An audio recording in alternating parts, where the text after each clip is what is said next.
CP USA for this space. Thank you, YCL, for this space. Thank you, CP USA, for the pizza. Thank you, Destiny. Where did she go? Destiny, for all the snacks and the food. Blessed food, very good food. And I want to welcome all you beautiful people and welcome our beautiful guests to the space. I want to bring people's attention to our brother Hansi here, fallen brother who spiritually worked to make this event possible. This event is a co-creation between Sisters in the Struggle, also known as SIS, and Resemblant, who's going to speak a little bit later, our Haitian siblings.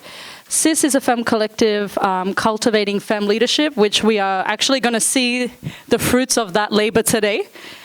And I'm inviting Khadijah to speak a little bit more quickly.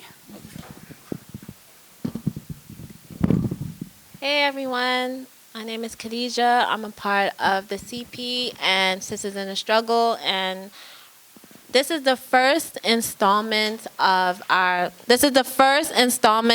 three-part series where we're kind of exploring the sort of like relationship between the Dominican Republic, Haiti, in the context of like the global imperialism and the global kind of broader colonial projects. And so in this installment, we're just going to go through some history, and we're going to discuss like the different kind of context that is going on right now on the island and the acuteness of the kind of conditions on the island. So we have our wonderful presenters, Saudi and Reynaldo, and I'm very happy. Shout out again to the CP for helping us to have the food, and thank you so much everyone for coming.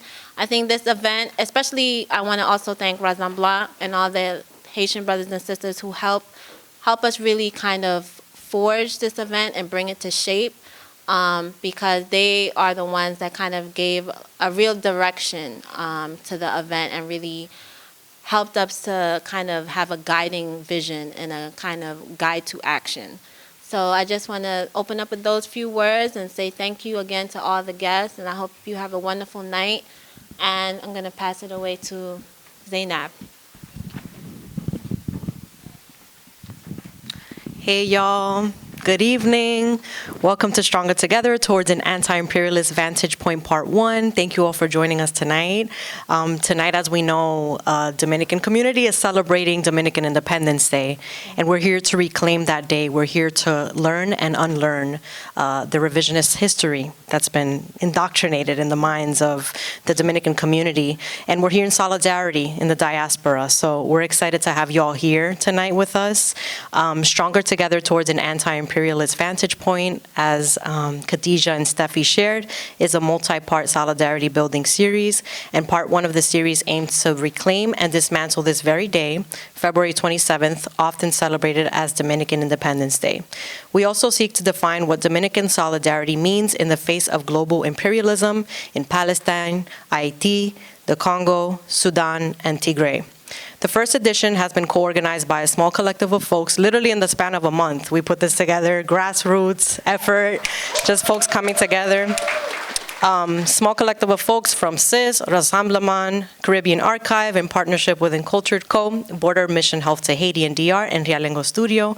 And by the way, my name is Sanji, and I'll let my sister here, Zainab, introduce herself. Hello, good evening. My name is Zainab Floyd.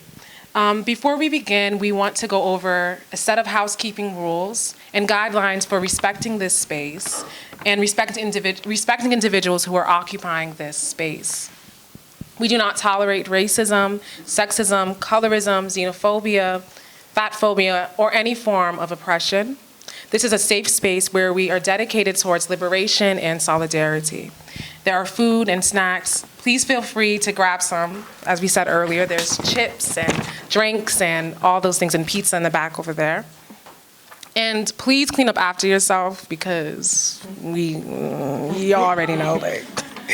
And we really appreciate that if you can clean up after yourself.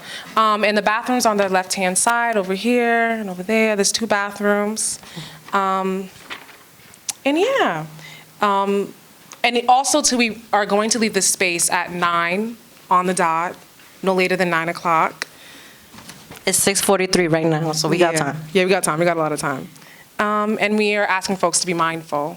And we are also collecting donations, and your donations will help with continuing this series. So thank you all. So in order to prepare for our collective learning tonight, we'd like to make space for some guided breath work and meditation that we can do together to help ground us. And we have so much to learn as we shared and unlearn together tonight, and so much to take back into other spaces between friends and family. So it's important to feel grounded at this moment. We're thankful to have this section led by Alba Mora. Alba is the co-founder of Punto Salud Internacional Border Health Mission to DR and Haiti, which we'll hear more about later on. She's also the co-founder of Beyond Yoga Now. So Alba has been an international and local community and humanitarian activist for nearly 20 years. She has also served as a yoga instructor, healer, and mother. Border Health Mission, BHM, which became Fondu Sulad, did I pronounce it right? Okay, thank you so much. International brings quality medical care, food, and medicine distribution, educational workshops, yoga, to the border between Haiti and the Dominican Republic. They have an upcoming trip in July. We can sign up for and support tonight. We will share more later. Alba has co-founded the Dominican Haitian Project at Columbia University in New York, successfully organizing 2 solidarity dialogues on the Haitian and Dominican diasporas in the US. She is currently working on her latest projects as a yoga and mindfulness teacher, a community yoga studio in the South Bronx to provide holistic services and programs. Alba, please join us. Thank you for your offering tonight. ¿Necesita micrófono? Do you need the microphone? Vamos a ver. Okay. Thank you. ¿Me pueden escuchar? Sí. ¿Sí? ¿Y atrás? Sí. Yes? Okay. I don't think I'm going to need this. I will place it gently. So, now that we're here together, we're going to be talking about heavy topics that we carry sometimes in our bodies. And when we do that, we tend to be tense, we tend to then get sick, and we tend to isolate ourselves. But when we release all of that and we do it in community, we become powerful, we become united, and then we could become that being that could fight the fight in the field, out there. And I want to invite all of you to connect with your being, the being that's beyond the physical. And I'm gonna invite you, if you feel, to close your eyes. And start connecting with your self, the self that's beyond the physical body. To connect with that part of you that wants to expand, to connect with other human beings, to connect with other souls. The soul that vibrates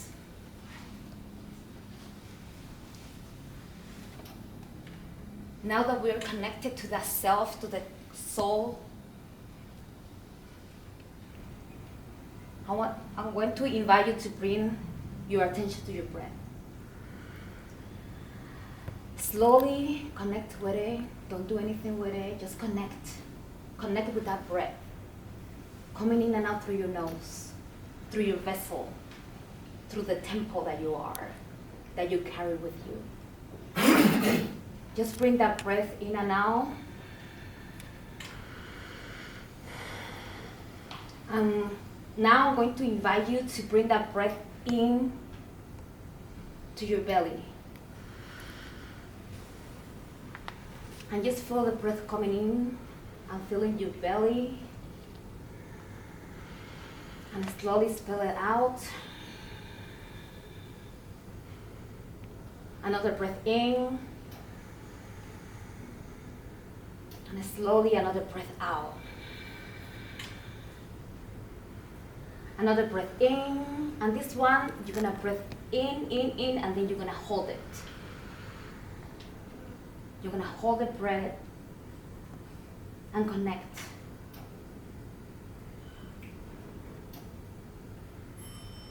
And now breathe out, slowly breathing out the things that you don't need, that is being a burden on your soul, on your mind.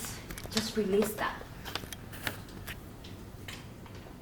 In order for us to be able to receive what we're gonna receive tonight, I'm gonna invite you to release what's not serving you anymore, to release what's blocking you,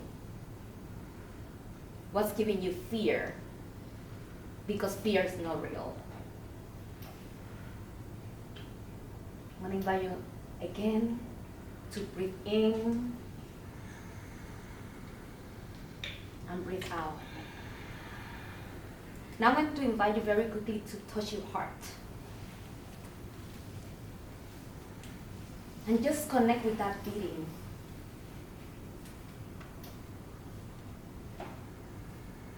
And bring the breath to your heart.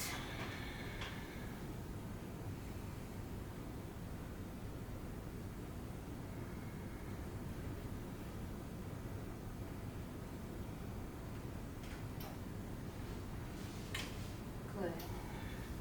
You could release the hands and put it on your thigh.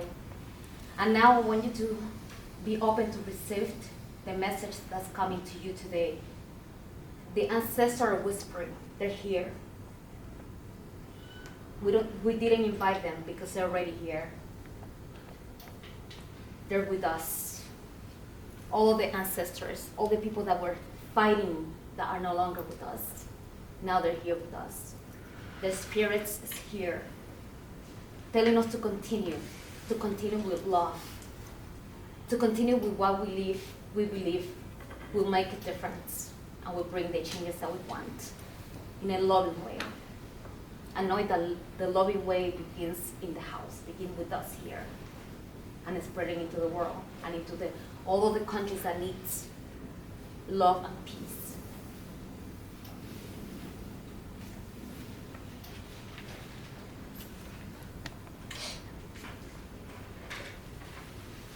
Now, very slowly, I'm going to invite you to listen to the sound.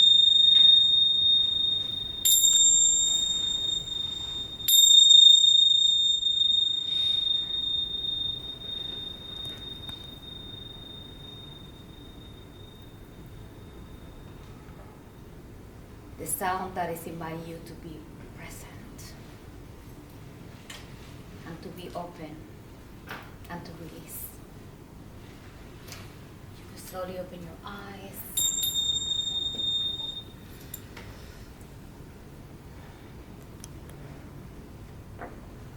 Thank you for letting me guide this. Thank you, everyone. All right, how's everyone feeling? Thank you, Alba, for helping ground us tonight. We really appreciate it. So we're gonna start with our program, y'all. We're gonna begin with a presentation on what to the Afro-Dominican is February 27th. Reclaiming Dominican Independence Day by Dr. Saudi Garcia. We will make space. Yes, let's give a shout. Yes, Dr. Saudi Garcia, nuestra doctora. We're going to make space for a Q&A at the end of the presentation, but before we start, we want to give an intro to Dr. Garcia. She's an Afro-Caribbean, queer feminist, and first-generation immigrant. She's a Mellon postdoctoral research fellow from 2022 to 2024, and an incoming assistant professor at the New Schools Department of Anthropology. Felicidades, Doctora Garcia. And she is a medical anthropologist and ethnographic researcher interested in topics of environmental injustice, public health, climate change, and racial inequality in the Dominican Republic. Dr. Garcia is also the executive director of Incultured Company, an organization that equips Dominicans and Haitians with the knowledge and skills to advocate for peace, wholeness, and healing in our communities. Welcome, and thank you so much for joining us, Dr. Garcia. She's setting up her little live feed real quick. Before she comes up, though, have folks seen the Incultured Company's post lately about February 27th and the comments that are going up in there, and like how much folks are engaging with it? I learned so much from just like the things that ICC posts, and we just appreciate Dr. Garcia making the space to join us and do this presentation for us today. It really means a lot. Claro. Thank you for putting this together. This event is already feeling so wonderful, and this is the type of thing that we need in our community. We need alternatives. We need other spaces that are not about nationalism and following blindly the ideologies of people who are not us, ideologies that were dreamed up centuries ago and that are in dire need of some revision and some transformation. So the fact that we're here, Alba said, fear is not real. There's a lot of fear in our community about what happens when we gather in spaces. We're losing the public sphere in our community because we are afraid of folks coming in and being disruptive. And we cannot let that fear keep us from being able to gather and be in spaces together. Because when we're in spaces together, we're in a space of transformation and also community building, and that's very important. So I'm here representing Incultured Company. Incultured Company was founded in 2018 by a Haitian woman named Francois. Our work is building bridges where others have built barriers. And we've also been in a process over the past year of transforming our organization and welcoming in new folks, welcoming in new facilitators who are also shifting our organization. For example, you're probably familiar with Isabel. Isabel does our Instagram Reels. So shout out to Isabel. She's amazing. But our mission is building, for us it's important to create a sacredness in our community and defend our communities in the ways that matter. Our organization is really rooted in love, liberation, and belonging. And the first step of that is knowing the truth of our history, knowing the histories that have been denied. And this is all very sacred work for me as a scholar, because people have died for the right to study our history. They have died for the right to be in the archive and to write the books that matter and that will leave a trail for us today in this room. So this is all very, very important and sacred work for me. You can go to the next slide. So to have healing, reparations, and peace, we must start with knowing the truth and transforming our narratives. Narratives and stories are the way we know the world and each other. And our species, the human species, is the only species that can create narratives. We're the only species in the natural world that creates stories and narrates its own identity and its own history. So narratives are this incredibly powerful thing. That's why the narrative in this country is shifting from a narrative of founding fathers to a narrative of let's talk about the genocides that have happened and the enslavement that happened and the wealth that was built off the backs of Black people in this country. And that is a narrative shift that's powerful and scary. And the same thing is happening in our Dominican community because we're reclaiming the stories that have been denied to us and obscured. Go to the next slide. And so I wanted to start here with this excerpt from a book called Negros, Mulatos y la Nación Dominicana, which was a book that was written in the mid-1960s by a scholar named Franklin Franco. And Franklin Franco was a historian. This book was recently translated into English recently. So Franklin Franco was part of this group of historians in the 60s after the death and the assassination of Trujillo, who were finally able to study Black history in the country. Right? Because under the dictatorship, we weren't even able to study, we were not even able to practice our traditions because things like drumming and ceremony were banned from public spaces after the US occupation. We weren't even able to be ourselves in public. Everything was driven underground, right, for 30 years plus. And finally, in the 60s, after this assassination happened, the scholars who had been working underground for now close to 2 decades were able to actually research and publish their work. So one of the first works that came out of that period was this book, which is excavating the origins, right? These pages in particular are excavating the origins of the Dominican nation, because the narrative that has been created is a narrative of the Dominican nation fought these bloody, awful battles against Haiti to be able to free itself. But there's so many things, right? Because that's how you create a historical narrative. In this country, the narrative is 1776, the War of Independence against Britain, right? A war is a great origin story for a nation because it creates this outsider, this other, against which you define yourself. So in the DR, the same thing happened. But what's left out of that narrative are several things that I want to talk about during this presentation. And we cover that history in detail from pre-Columbian times to the present day in the Decolonizing Hispaniola workshop, which is coming back this spring. So look forward to that.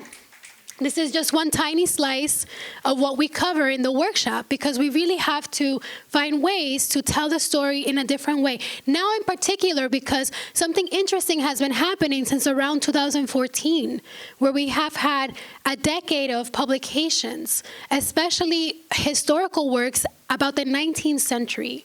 So we can think about the work of people like April Mays, the Mulatto Republic, writing about San Pedro de Macorís. We can think about the work of Ann Eller, who wrote a book called We Dream Together, on which a lot of our work is based because it's a deep excavation of that 1804 to 1865 period that is really important for how we talk about the Dominican nation.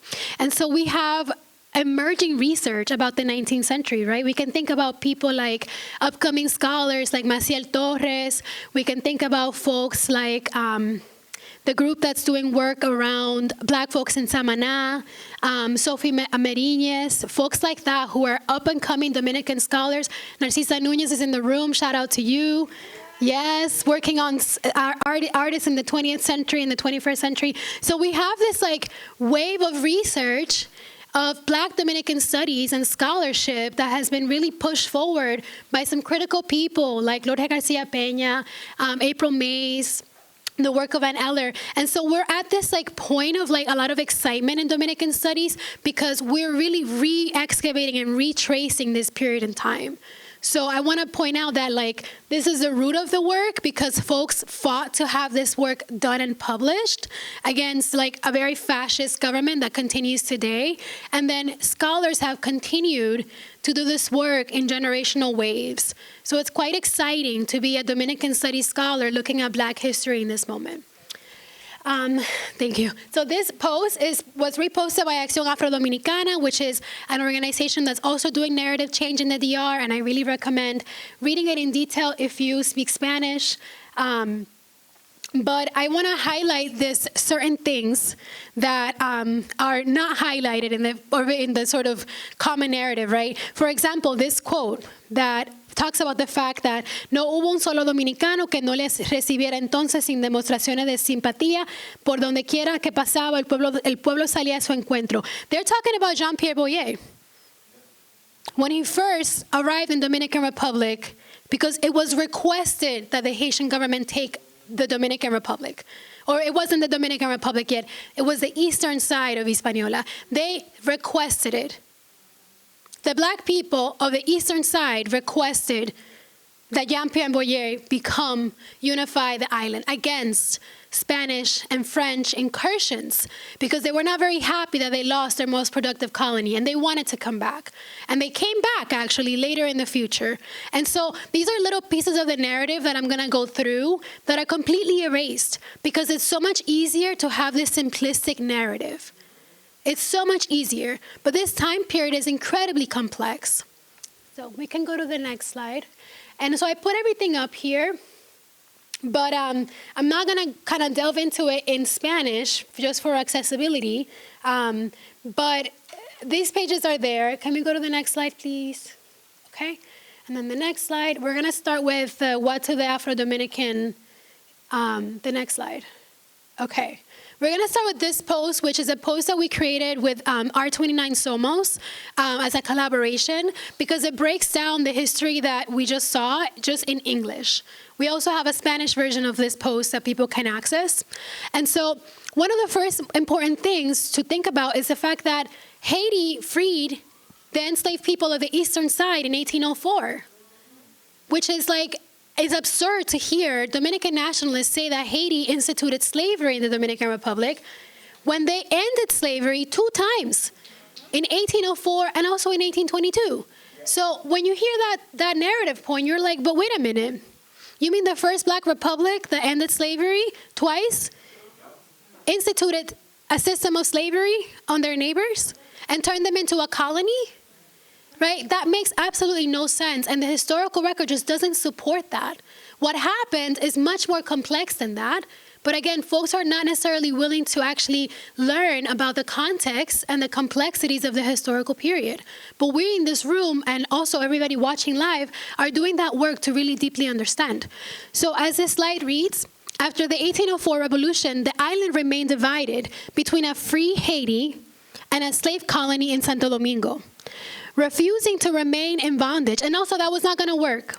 You could not have half an island that was free and half an island that was enslaved. And the US eventually learned that when it had to fight each other to be able to create freedom, right? And so that was not going to work. Refusing to remain in bondage, the enslaved population and mixed race people launched several rebellions in an attempt to overthrow their Spanish masters and unite with Haiti, proclaiming that Santo Domingo was to become Spanish Haiti. And this didn't begin in the 18th century. This began this didn't begin in the 19th century. It began in the 18th century with the rebellions in places like Boca de Nigua, right? Our people had been rebelling from day one, right? They had been rebelling from day one. That there isn't a historical record of those rebellions as well supported, that the Dominican state doesn't want to have that as official narrative, those are different things, but the rebellions have been ongoing and consistent. So as soon as the Haitian Revolution started, rebellions on the eastern side also started, right? And so we have this contentious period, this tumultuous period there were many rebellions occurring. And the work of this historian in Dominican Republic, Quisqueya Lora, is specifically work that looks at, like, let's speak her name, because this is a female historian in the Dominican Republic, one of the only female historians in the Academy of History who is under pressure, under attack because of the work that she does, which looks at the period between the beginning of the Haitian Revolution and 1822. It looks at this period of slave rebellions that happened. Can you go to the next slide? Haiti eventually responded to the Black Dominican rebels' appeals for unification because Black Dominican rebels realized that the only way for them to maintain their freedom was for them to be in alliance with the folks who were already free. They understood that their enslavers were not going to give them freedom. And also, there was no concept of a wider freedom for Black people available at the time. Haiti was the only place where that was even possible. Which is like, imagine you're a tiny island, right? You have a concept of other continents where there are other Black people who are enslaved, but the only concept of freedom for you as a Black person is the closest person next to you is your neighbor. So naturally, the desire is for an alliance, and that's exactly what happened. On February 9th, 1822, Haitian President Boyer marched his troops into Santo Domingo, abolished slavery, and unified the entire island to protect its borders from European colonialism and invasion. It became, again, the only independent nation in the Caribbean and the only place where slavery was abolished. And this is as early as a unified country, 1822, right? So we're looking at 40 years before the U.S. even, was forced to end slavery as a practice. Right, we're looking at, how many years before Brazil? Brazil was in the 1890s, correct? Like, we're looking at 70 years before Brazil ended slavery as a practice. So I also, for Dominicans, it's so important for us to reclaim the pride that comes with that because we fought for our freedom, right? We fought in different ways for our freedom. We go to the next slide. Surrounded and constantly threatened by slave-holding nations, the entire island became a safe haven for runaway enslaved people and free Black people and mixed-race people in the Americas. Communities of newly freed Black people escaped to the island and established cities like Samaná.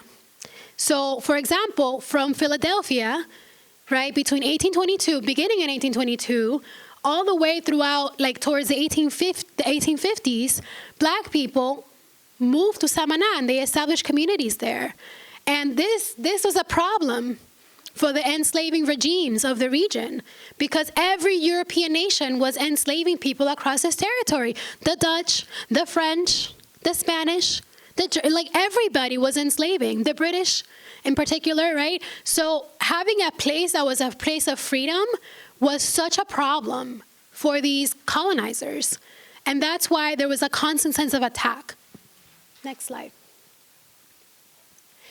So I think something that is really important to talk about is the way that Dominican society gets homogenized into one big mass, right? Like it gets homogenized into one big mass, but it's really key to like diversify our understanding of what Dominican society is, along in terms of like race, in terms of class, and also in terms of ideology, right? In terms of even religious practice, right? So you have these different sectors of society that don't always have the same interest, right? The vast majority of Black and mixed race people might have had totally different interests from this very small minority of Creole-born or Spanish descendant people on the island. And that distinction gets completely erased when we talk about Dominican nationality, right? And so it's important to acknowledge that. It's also important to acknowledge that, you know, the Catholic Church has always been a very strong force in the country. And so their interests have historically aligned with the slaveholding elite and the conservative elite. And that has been the case time and time again. Sorry, no worries. Oh, good. The Catholic Church and the white former slaveholding elite felt threatened by Boyer's progressive policies, land reforms that took land from the church and former plantations to give to formerly enslaved Dominicans, and allowing Black and mixed race people into positions of power in the military and government. Because if you were enslaved, you could not do that. You could not own land. You could not be in positions of power or authority in the military or government, right? So there was this massive period of a lot of sweeping change in Dominican society, and not everybody was happy with that. The white Dominican elite declared that this Black liberation was actually a Haitian invasion, and wrote many racist, anti-Haitian texts still taught in the DR today. This is a simplification, right? There is a lot more to be said about how exactly they did that, right? And how those narratives became part of the archive, right? I really recommend Borders of Dominicanidad by Jorge Garcia Peña, who really breaks down chapter by chapter how this happened, right? How the archive became a site of power in the Dominican Republic. But it suffices to say that these reforms were very, very unpopular. So it catalyzes the events that follow. Next slide. The same white Dominican elite who had opposed Black self-governance on the island soon sent Duarte into exile for being too liberal and a threat to their economic interests. Actually, there's something that's sort of skipped here. I feel like there's something that they're skipped. So I feel like when Dominicans, especially nationalist Dominicans, talk about the enslavement during the Boyer period, they're actually talking about the fact that Boyer was under immense pressure because of the French indemnity claim for the Haitian Revolution. So if you recall, France demanded payment, ransom payment, from Haiti in order to recognize the status as a nation, as a sovereign nation. And that meant that Boyer had to force people in both sides of the island to work to be able to pay off that indemnity, which has been recently calculated by the New York Times to be worth billions of dollars, right, in today's time. And so that's where people get this idea of this concept of enslavement, because having to pay those taxes felt like too much of a burden. So I feel like it's important to contextualize what was happening in that time period. And also to talk about that towards the end of Boyer's reign, he was very unpopular with Haitians themselves, right? So there are all these politics that are happening in this time period that are really flattened by this narrative of like, we fought this bloody war. When in reality, what Duarte ended up realizing and what liberal Dominicans realized is that it wasn't expedient for this side of the island to be connected to Haiti because of the economic pressures and the political pressures on the Haitian side. And that's the reality of how this was framed even at that particular time. It wasn't framed as this bloody war of independence. It was framed as a separation that needed to happen so that this side of the island could flourish, right? Whether that was what everybody, for example, Black Dominicans felt, that's, you know, their voices are often left out of the historical record, which is unfortunate. But that is like the reality of how politics occurred in this particular historical moment. So I just want to acknowledge that the history is so much more complex than I'm even doing it justice, right, at this moment. But it is a history of folks deciding what makes sense politically for our, side of the island. What makes sense for us. It is the reality of what was chosen at the time. Okay. So at the time, this was known as a separation. It was not known as an independence. The idea of the independence gets rewritten into the narrative later on. But at the time, he explicitly writes, Duarte writes, there is no ill will towards Haitians. There isn't this like racial animus, and there isn't this bloody war. This is just not politically expedient for us to be associated in this moment because of these other pressures. And that's what he writes. That's the way that he frames it. And Duarte also writes that the Dominican nation needs to be a nation that's inclusive of black, what is it that he says? Black, pardos, or mulattoes, and also whites. He writes, he wants to write, criollas, he wants this nation to be like a nation where everyone is equal, right? And for that, he gets exiled, right? He doesn't actually participate in the forming of the Dominican Republic. He is exiled. The person who actually participates in the forming of the nation is actually Sanchez. Right? He's the one who's able to bridge the divide between the folks, the elite in power, and the black and mixed race Dominicans who are like, well, we don't know about this.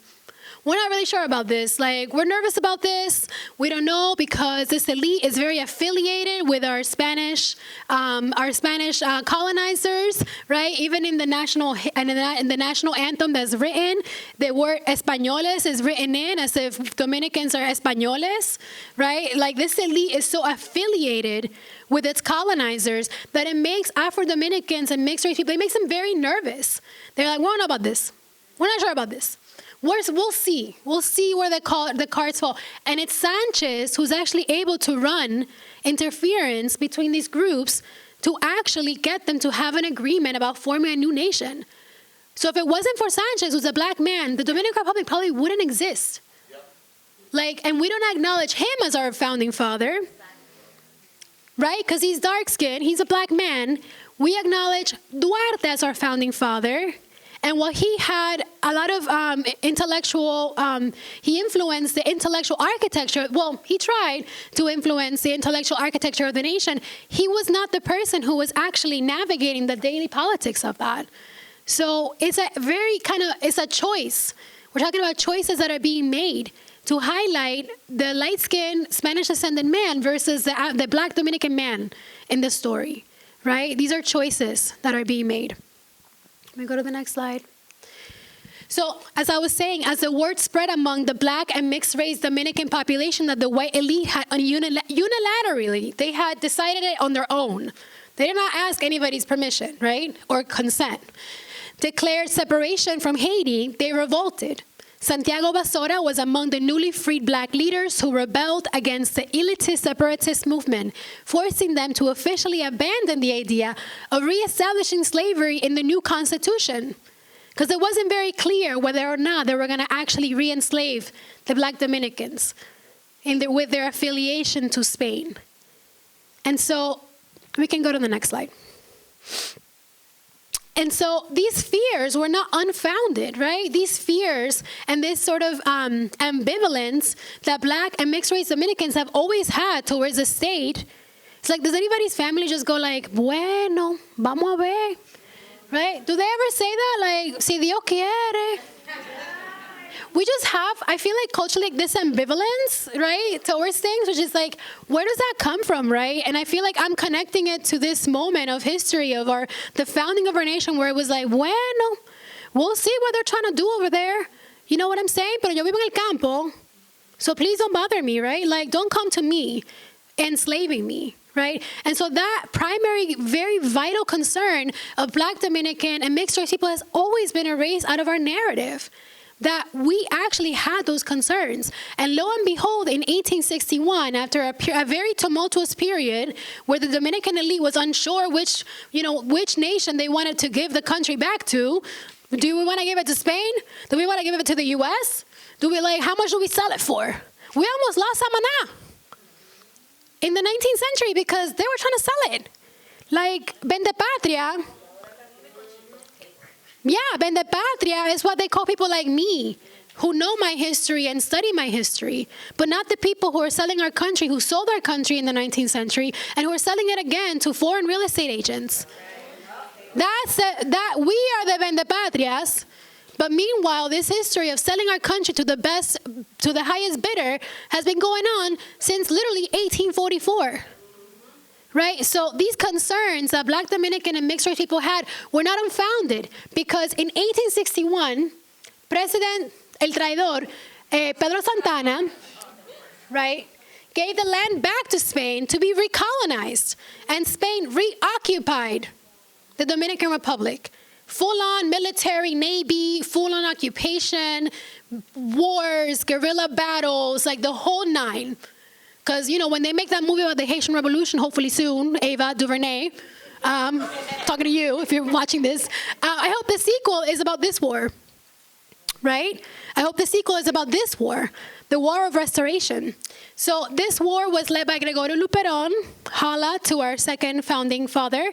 This provoked rebellion from Black Dominicans fearing spread of literal enslavement. And they were not shy about it. They were saying the quiet part out loud, right? They were not shy about that. And so when a guerrilla war ensued, Luperón and the rebels were joined by Haiti, once again overthrowing Spanish rule in 1865.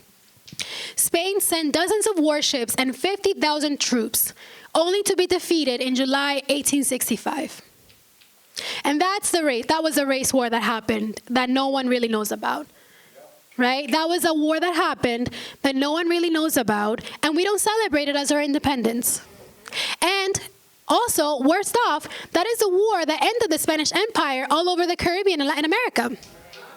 Because after this defeat, then Grito de Lares happens in Puerto Rico, in Cuba, Puerto Rico, and then Cuba, and then other nations, right? So we kicked it off. Dominicans, we kicked that off. The end of the Spanish Empire in Latin America. But somehow, we're ashamed to claim that. And somehow, that's the second place celebration that we have in August that no one really knows about, and that always gets obscured by the inauguration of a new president.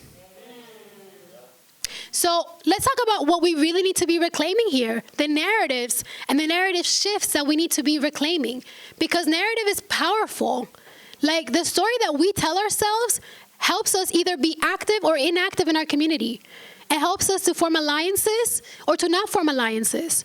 It helps us to identify with certain causes or not identify, right? And so this little slice of Dominican history is so important. It's like the origin story. And I really want to invite everybody watching, but also people here, to celebrate August 16th, celebrate the restoration, like the actual independence that it is.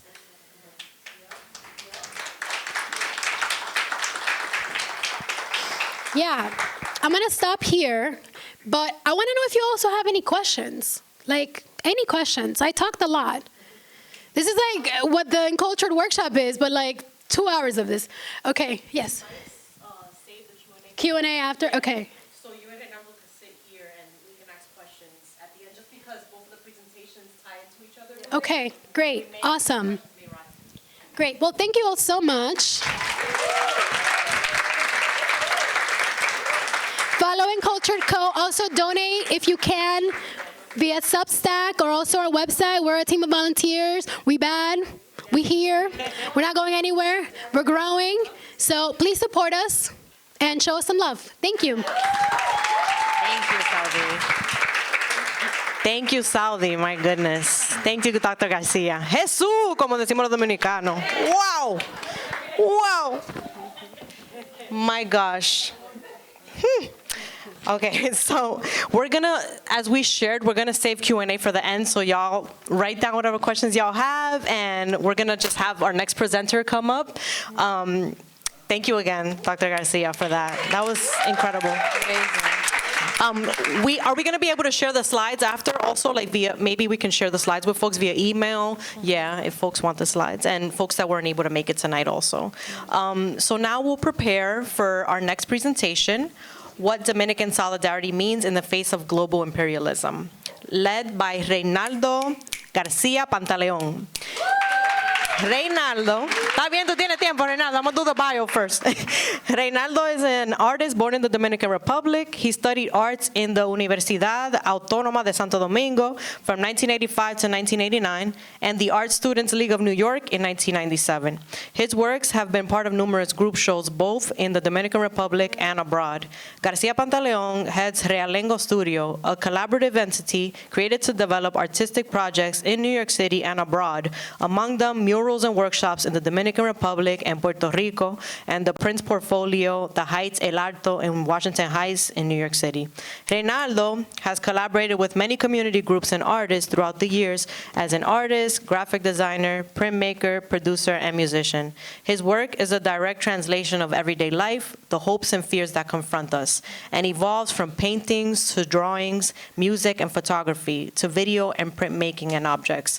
His work is currently featured in a show at Hispanic Society, go check that out, titled Dominican Yorks, which is up for viewing until June 30th. Yay, let's clap. Thank you. Ronaldo also brought two portraits recognizing and giving importance to the few people who have faced the racist immigration policies implemented by the different governments of the Dominican Republic. Products of manipulation systemized to the history of the island. Reality that includes markedly xenophobic and classist official establishment in dialogue open with openly fascist groups, constant harassment of anyone who counteracts the official guidelines, mistreatment of Black and poor immigrant populations, among so many others. The portraits here with us tonight feature two deceased figures, Sonia Pierre and Hansi Martinez. You can view them and grab a sheet with a description of this project up front. Welcome, Reynaldo. And the portraits are over here. One side.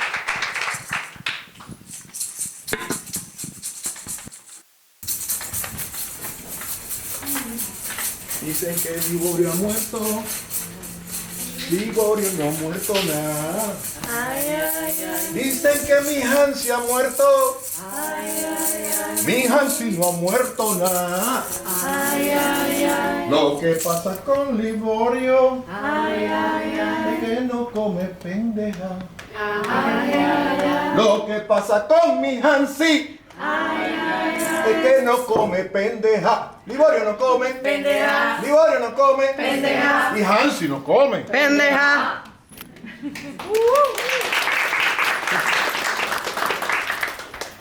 you. This is gonna be fun because I'm already making a mess. All right. So I'm not a professional presenter. I'm gonna move around a lot. I come from the Dominican Republic. IGT, which is the original name of the island. This island, 76,000 kilometers, whatever it is. Forget my accent too. This is gonna be fun, I'm telling you. I'm gonna go over 542 years, like in 20 minutes. It's gonna be awesome. So cool that we're touching over the same kind of subject, but I'm going to be in a breeze, 542 years. As Saudi said, from the minute the Spanish came to the Caribbean, there was rebellion. We hear about the beautiful Guanahatabeyes and the Taino people of the lesser Bahamas today and Cuba. But then when they came to IGT, Wakanagari welcomed them. We still have this complex that when you cool with the, people from some other countries, it's complejo de Guacanagarics. You always welcome into the foreign people. But we do have fucking Caonabo. The people left behind by Columbus, who started raping and pillaging, he kicked the shit out of them. He came back, there was nothing left. Okay? And for him to be defeated, they play him. He didn't know what shackles were. So Kaonabo was shackled. We're talking about 1493, 94. Okay? No one listens to that. And Kaonabo was a Carib. The husband, the partner of Anacaona, who was a Taino chief, a woman chief of the most beautiful and advanced, according to the Spanish. Remember, all this history, we learn it through the language of the conquerors. So we got to take it slowly. By the way, Anacaona ended up being hanged because all of her chiefs were burned in 1503. So this is the history that we got to reclaim, the one of resistance. That include, after the almost wiping out of the natives, the first black rebellion in the so-called New World happened in our island. 1521, 500 years ago, happened in our island, headed by Lemba. Again, according to what the Spanish say, but we know that the rebellion happened. Who knows that? Who celebrates that? No one. Okay? So, this is a history of resistance. This is a history of the test run for colonization of the whole continent. Everything that happened later, everywhere on this continent, started there, in our island. That hurts con cojones.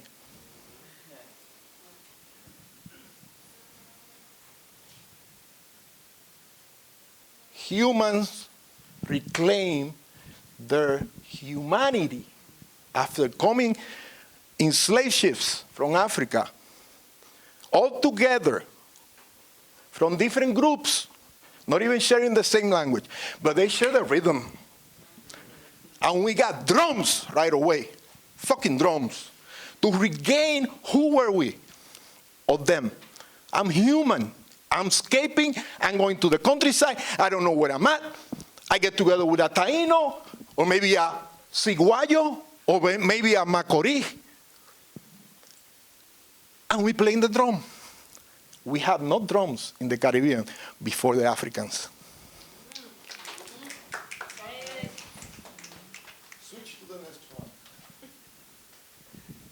Before this is 1822 Republic of Haiti flag. We went through centuries of abandonment.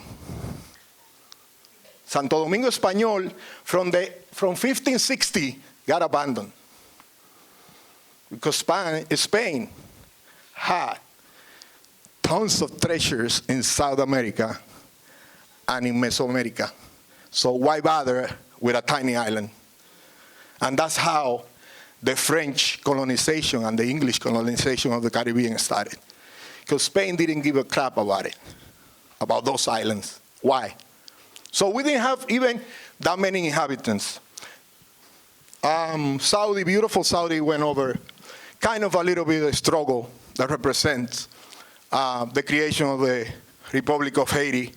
But it's so interesting that when these slaves got together and got tired and fed up, and after the French Revolution took that model, that bourgeois model of revolution, and say, oh, so we can fight because we're humans. So they took it and they fought and they kicked France's ass. And they created their own republic, the first black republic in the world, the first slave-free and totally equal republic in this continent. The first, not the U.S. The U.S. was built by an elite, and we all know that, right? So anyway, a little bit touching over, my notes here, I'm like, forget about it. So I found so interesting that when finally we Dominicans, or what became the Dominican Republic, say, okay, you know what? Very well explained by Sodi. I don't want to go into it, but we can discuss it at some moment. And I'm going to go with the visuals. We're creating our own thing. Oh, what's going to be our flag? Oh, we can go with the red and the blue, but we're Christians and they are like voodoo shit and, weird. So put a cross on top. Can you move over? The next one. They put a cross on top. Now, and I'm going to touch over, I'm going, this is 19th century now, but I'm going like 19th century and the discussions online of the 21st century. Suddenly I found out in 2019 that there was this thing going because we are so proud of having the freaking cross and the freaking Bible in our flag, and we are the only country in the world that has that, so we have to be proud. What about us, some of us, that don't believe in a Christian God, that don't believe in a fucking cross, or don't believe in a fucking Bible? So I'm not Dominican? So that was the discussion. So I say, okay, you're so nationalistic. Why don't you go back to the early one, created by the Trinitarios? Get your freaking blue, your freaking red, and get your cross on top of it. I don't mind the cross, whatever. So you got these little things here that show you how Santo Domingo Español was this at some point. And it's so interesting, doing research for this. I go to the government site and say, oh, the Dominican flag was like this, but only from 1838 to 1844, and then it got changed. And then on the same site, you find the story of the escudo, the sheet of arms, and you see that until 1849, the flags in the shields are like fucking this. So that means that they changed the flag in 1849. So what's going on, Dominican government? By the way, the one who changed it was Pedro Santana. The one who sold the freaking country back to Spain. And by the way, he shot Sanchez, and he shot, we are even pioneers on that. He shot Sanchez's aunt, the one who helped create the first Dominican flag. He shot her.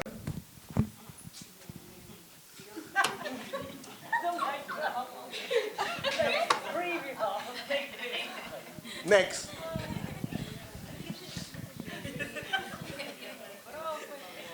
After that came 1865, and the Caribbean had an idea of becoming a freaking confederacy. Emeterio Betance, Martí, Máximo Gómez, vamos a pelear, desgraciado. No one freaking tell us that. And there was a free flow of Dominicans and Haitians in the border, and it was like, remember the ratio of inhabitants in the island. It was 4-1. We Dominicans, so proud, are just catching up to the Haitian population now. Just catching up, about to take them over. And I don't want to talk about the epidemic of preteen pregnancy in the DR, because, Christian and fuck abortion and all that. So, and it's illegal to have an abortion in the DR, but one of our freaking deputies in Congress suggested, I'm not voting for abortion, but if a woman, just in case, wants to have an abortion, she can try, just fall down the stairs, and maybe that will help. That was said by a Dominican representative in Congress. Fuck him.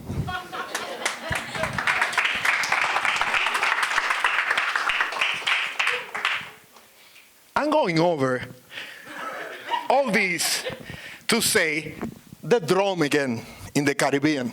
And it's so cool because each island had their own style of rhythm and music. and we have Guaguancó in Cuba, and we have Petro in Haiti, and we have Palo, and we have Bomba, and you know what else?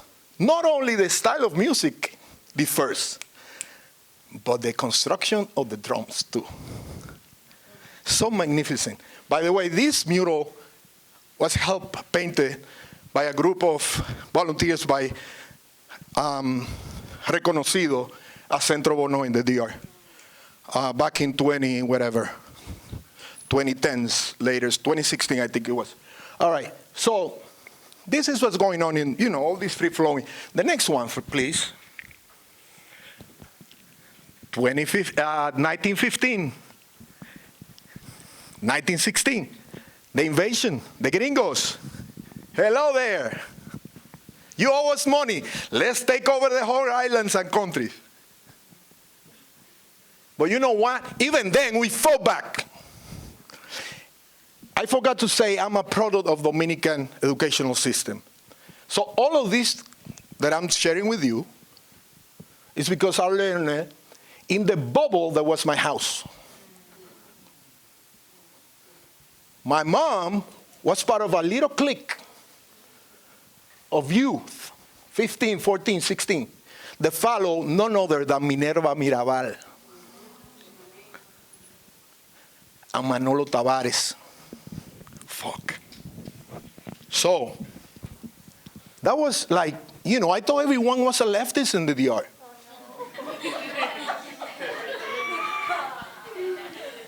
I swear.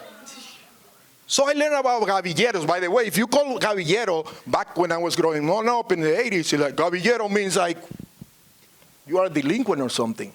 Gavilleros were the ones fighting back against the gringos. So much that they have to leave earlier in 1924. By the way, that song, Liborio was a healer and a holy man, a month and a year, from San Juan de la Maguana. And he got killed by the gringos in 1922. But he had followers. So anyway, the whole island fought back. Next one, please. But then they left. And also, they leave behind Mr. Rafael Leonidas Trujillo. Our island was full of little caciques, little strongmans everywhere. He made sure in 1930 that he was the stronger. And with him, he brought this 20-something-year-old good speaker and good writer, Joaquin Balaguer. Since 1930, 1931. This dude that I just mentioned, I don't want to mention that name again. He was on until he died of old age in 2002. In 2002, Leonel Fernandez, he will go also, doctor, what's going on? Help me out. So he got into power in 1930, okay? So the whole Paisley massacre happened. I don't know how we have the nerve of being humans and being Dominicans and say, oh, you know what? The Haitians are really, really bad. The freaking last time they did anything like in quantity to us was in 1840-something. Then after that, of course, everywhere there's migrants, there's robberies, and we can testify of that, Dominicans in Estados Unidos. We've been so good out, abroad. We're fantastic. We behave so well. If anyone wants to have an idea of how many people got killed between 1937 and 1938, just check how much money Trujillo paid for it. The accord was $750,000. He paid $520-something. $30 per person. $30 per human. So do the math. It comes to, give or take, 20,000 dead people in 8 months. That's what is called Caribbean fascism. Next. But even against that fascism, we are fighting back. We have Mauricio Báez organizando San Pedro de Macorís, black man, beautiful. Oof. If I was gay, I would be jumping over.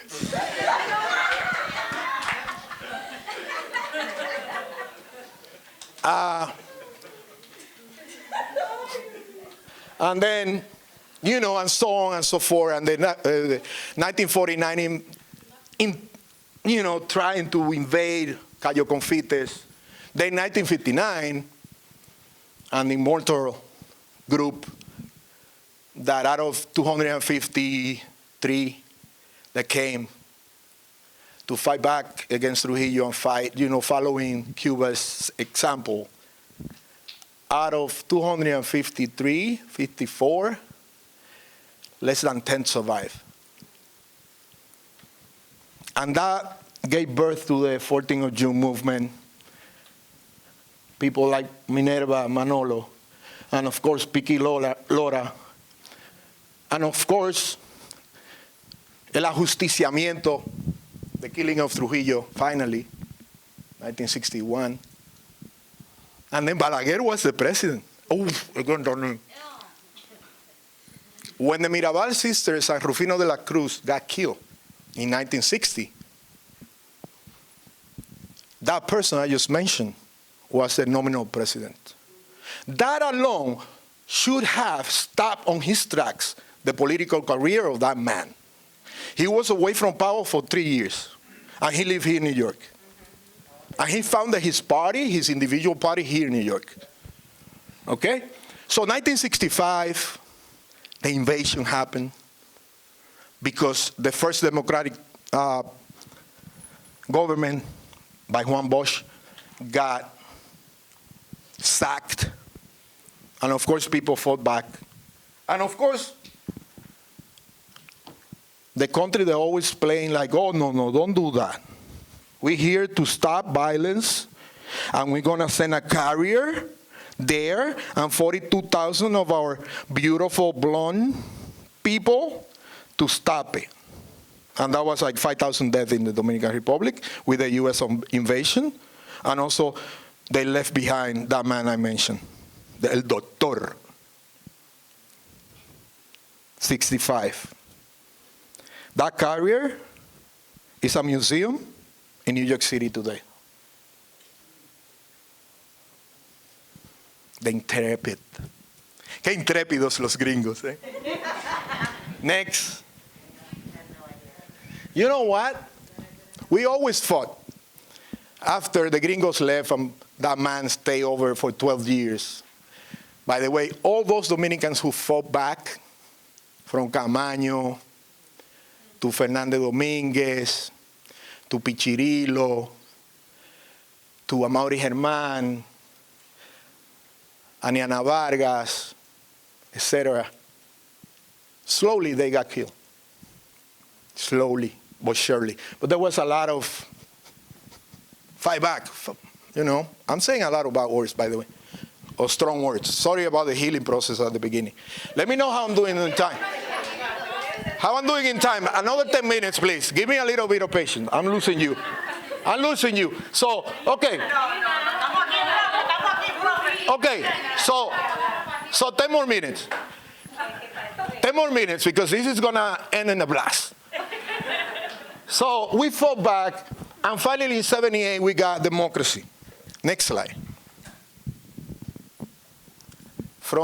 We are told by the leftist intelligentsia that after 78, there was no more persecution, there's democratic rule and freedoms in the DR, and that we're good, politically. How the English says, bollocks! It's not true. You see this woman, she was killed under Antonio Guzman in 1981. Bye. And in 86, guess who got back into power? That man again that I don't want to mention. Next slide. This guy is Salvador Ten, my age, from my hometown. I used to see him go by my place, 18 years old. This photo is the photo he took to get into his first year semester in college. He got his ID, he never got to start it. Because he got shot in my hometown, protesting. Because he wanted to stop a freaking motel that ended up in the middle of a beautiful barrio. He wanted that shut down so it can become a school. He got shot in the head after giving a nice speech. So the police knew who to shot right there. A young activist, member of the Dominican Communist Party at that time, Salvador Ten. Next. We artists, the only thing we can do is paint. So after many years, I'm moving here to the US in 1995 for good, to New York. Not the US, New York. I cannot stand any other place but New York. And I went back after 17 years in 2014, and I said, the first thing I'm going to do is paint a mural for Salvador Ten. I got to paint a mural for this guy that I saw walking, and why is this kid always going up there to that barrio? Why? He was teaching chess to the kids in that barrio, in the neighborhood, and he was organizing people, and he got shot. Next one. His sister, the principal of the school. Next one. And I saw him as a hummingbird. There's nothing more beautiful than a hummingbird, flying around and touching flowers. This young man, 18, barely 18, was a hummingbird in that neighborhood. Next. But of course, oppression and repression in the DR have never, ever stopped. We just had an election. Never swallow the pill that there's no oppression, repression, exploitation in the Dominican Republic. Never, ever stop. Because the model, and Saudis say it, the model, the Trujillista model, is still rampant today. Next. And of course, again, trying to do things in El Barrio. Next. With different people, volunteers. Next. And we try to paint Caamaño's firearm, or whatever it is you say, in the heart of the people. This is the next one. This is the plaque right in front of the building that his government used to be. That's the state of it now. So people, step on it. That mural was painted in San Francisco de Macorís, one of the most rebel cities during the 70s and 80s in the DR. Next. This is my hometown today. The flag that we used to burn, I saw it hanging there. I'm like, really? Because people don't know their history.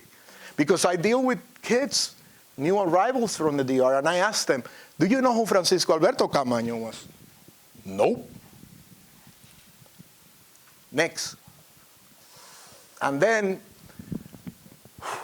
on top of everything, the party, the PLD, the Purple Party, came into power in the hand of that man that I don't want to name again, in 1996, and they forgot about the leader, one of the best, allegedly guys, studied Dominican sociology and created the first study on what it means to be Dominican. So that party came up with the denationalization of Dominicans, poor Dominicans of darker skin, because they didn't do it against Dominicans of lighter skin. They did it in 2013. By the way, the now president of the Dominican Republic, he's a Lebanese by descent. A recent arrival, even after his parents arrived, grandparents arrived, even after some of the Dominican of Asian descent that got denationalized. Next. I'm gonna end. The blast is this. You saw art. Most of the images there are my artwork, either paintings on canvas or murals done with people in the DR, all of them in the DR. But this is a state of the arts in the DR. This is a sculpture by Antonio Pras Ventos, who was an exilee from Spain of Franco and became one of the most important Dominican artists from the 20th century. And he donated this, or maybe sold this sculpture to my hometown. They saw it. This is, and it's a woman, by the way. So this is maybe I'm dreaming, and maybe the arts or humanity is like a lost cause. Next. But I think not. I think not. I think we are strong, and we're stronger together. And if we research, and if we are honest, with honesty, we don't lose anything, nothing. Even in a society divided by class. With honesty. I'm rich, and I know that I exploit you. Okay, good. Rules of the game, I guess. But I want to leave with the lyrics of another song by Luis Terror Diaz. The first one was that. And this is a song that touched over one of the most beautiful figures that I have found about all the beautiful abstract ideas that humanity has come up to explain creation. This was researched by Frey, Ramon Pané, by the order of Columbus. And he found out that one of the creational stories of the Taino people was that we all come from a cave in the middle of the island named Casibahagua. So I like to end my presentation, which I don't know if it makes more sense, any sense, with Toditos salimos de Casibahagua, toditos venimos de Casibahagua, de la tente piedra de Casibahagua. Ay, toditos venimos, toditos salimos, de la tete piedra de Casibahagua.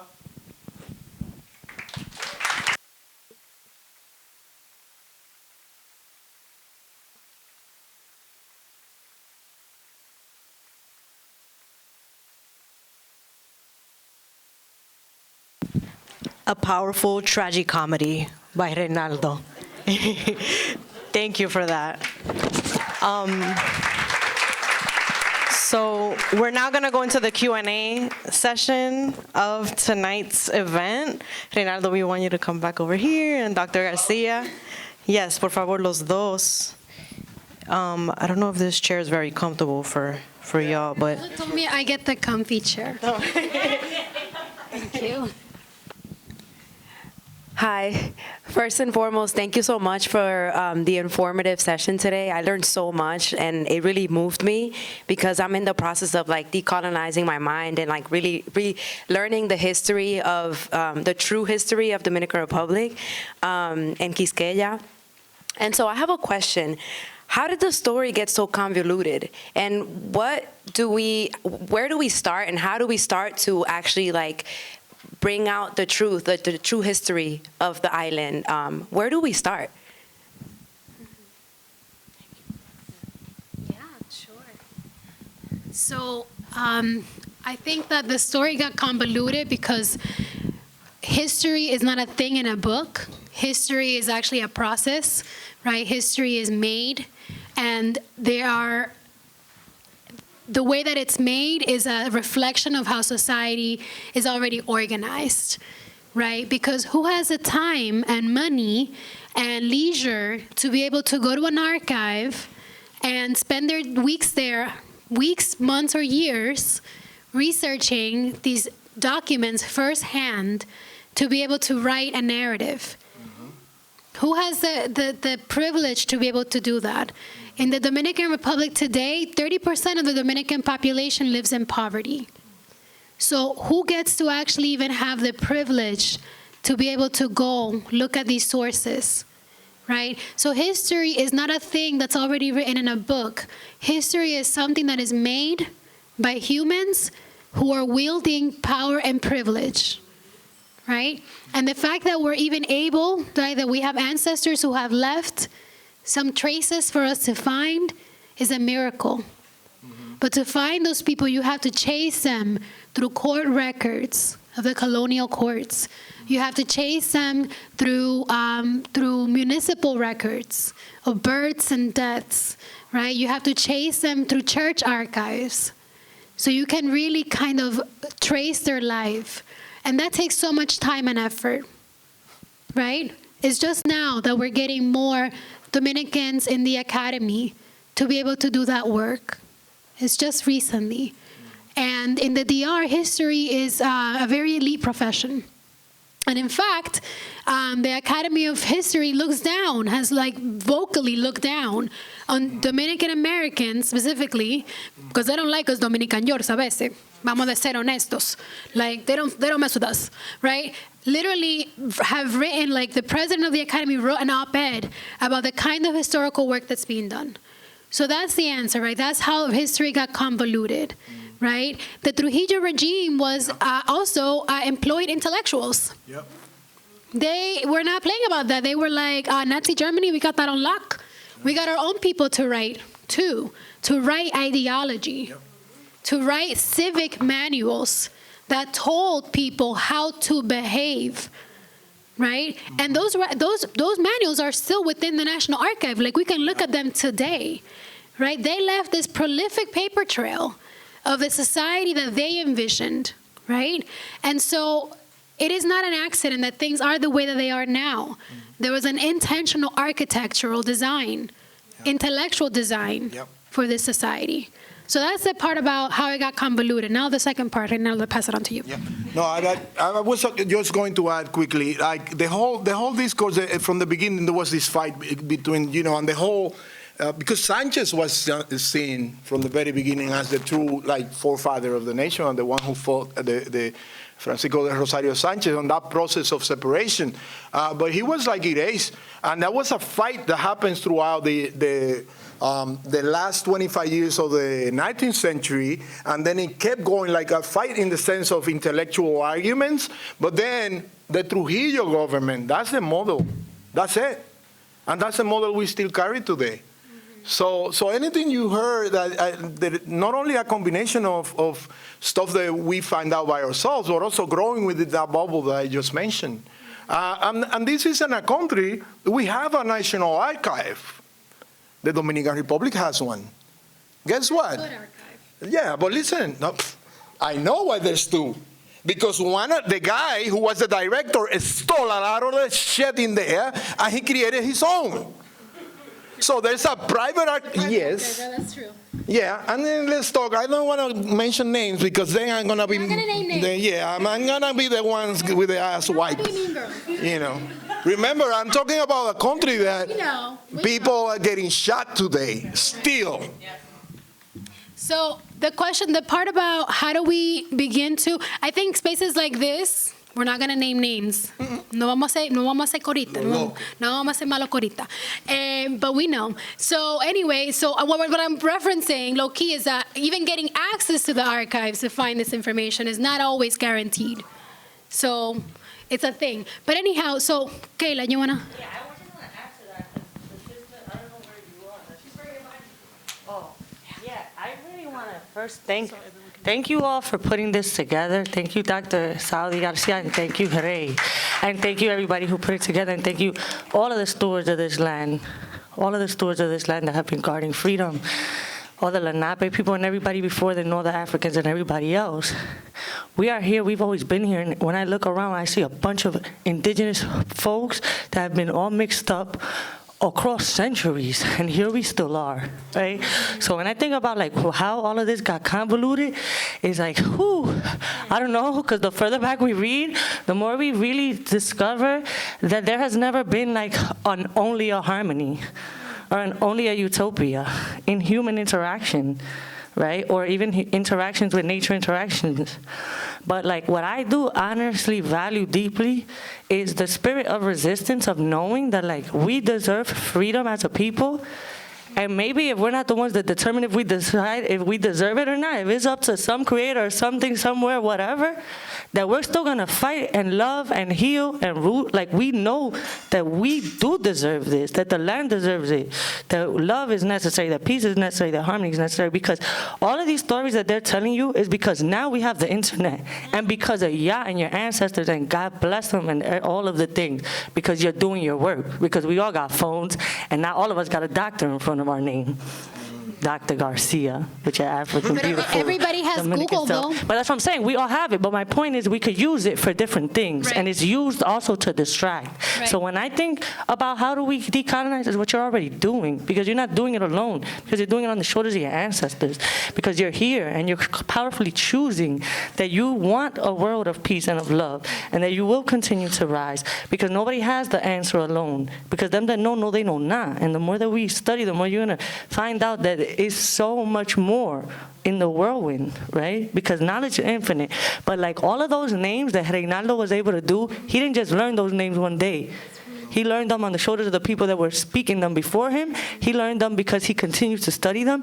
And when he sings Luis Diaz songs, he sings those songs because Luis Diaz was singing when Balaguer, who he doesn't like to say, was still arresting, murdering people. That when he's mentioning all those names, those people, they were murdered in the flesh, but they live on forever because we live on because they lived on. And everybody has an end date in our physical, but in our spiritual.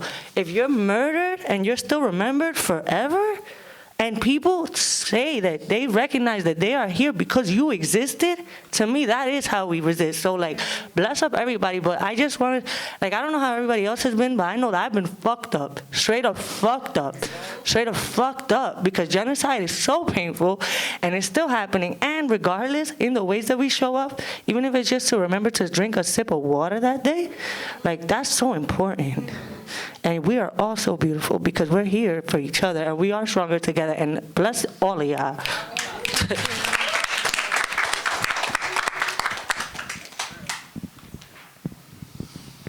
don't have anything to say more than that. Like, that was great. That was beautiful. Thank you. Thank you, Kyla. you, Fantastic. Kyla. You're awesome. Kyla Paulino, amazing Dominican, U.S. Dominican singer and poet and artist and human being. Yes.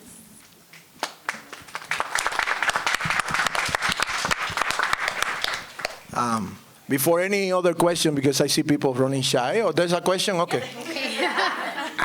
Hello. Hi. Hello. Thank you for inviting me to this space.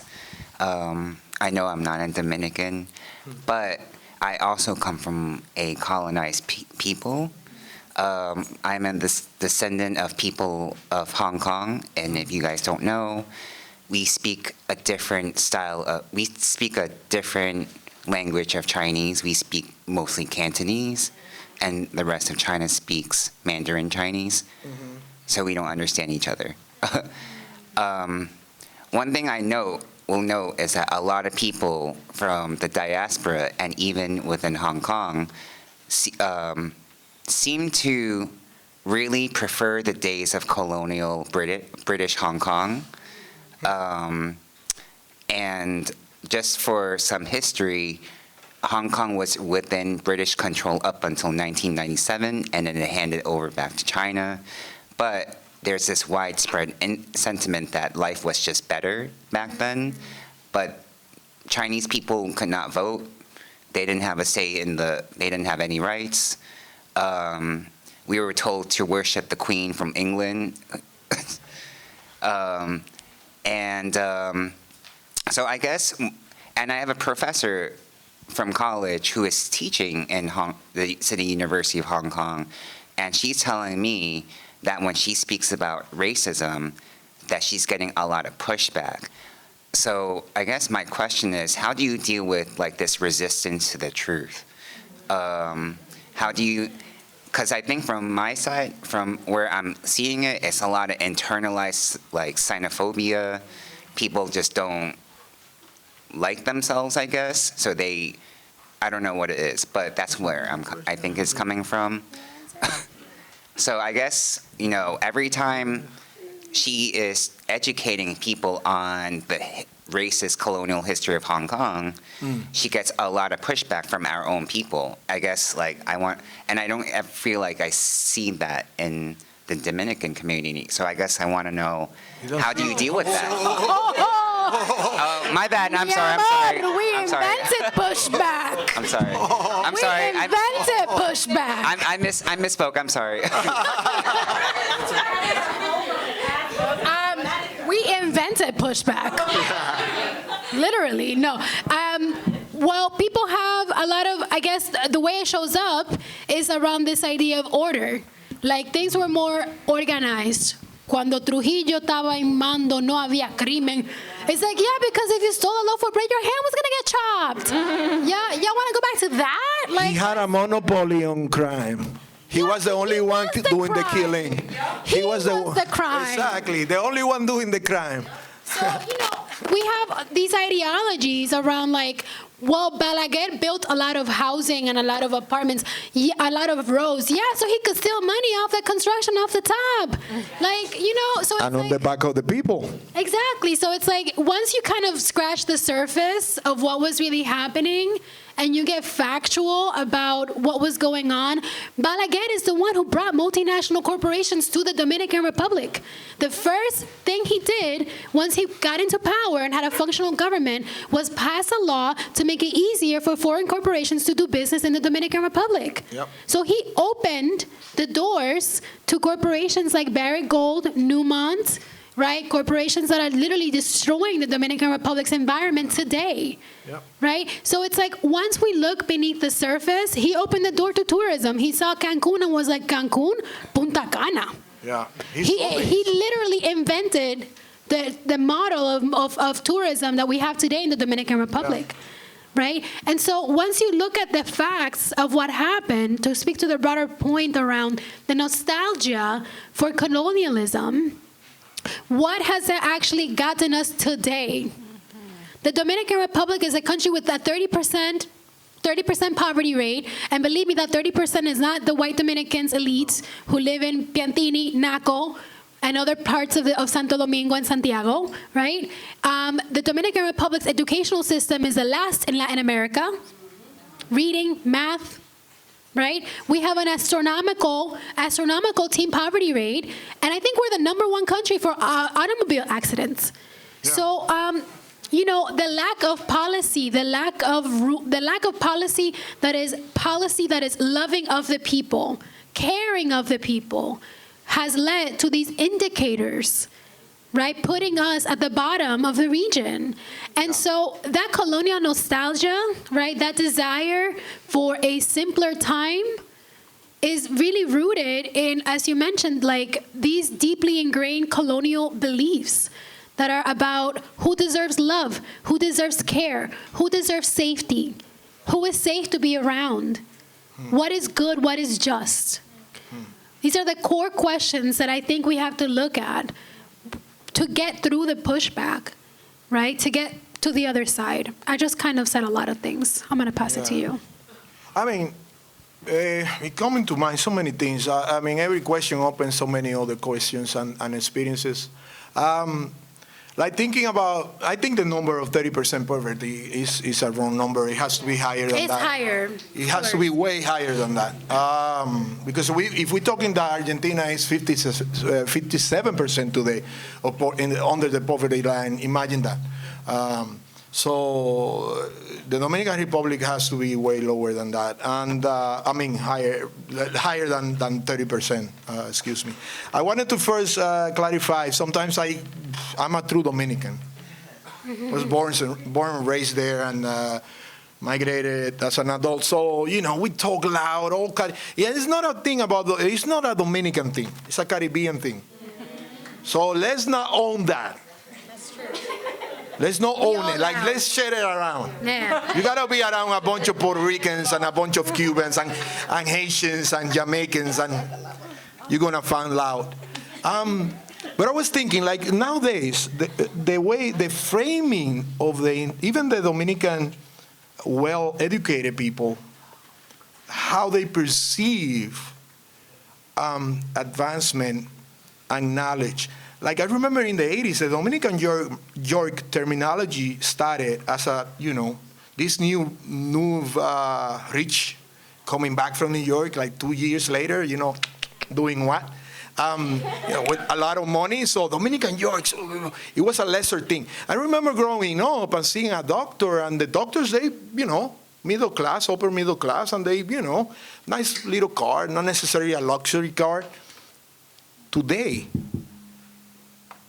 doctors in the DR, at least in my hometown, they look like Dominican Yorks. They're driving around in freaking Mercedes-Benz. I don't know how they do it, but they are.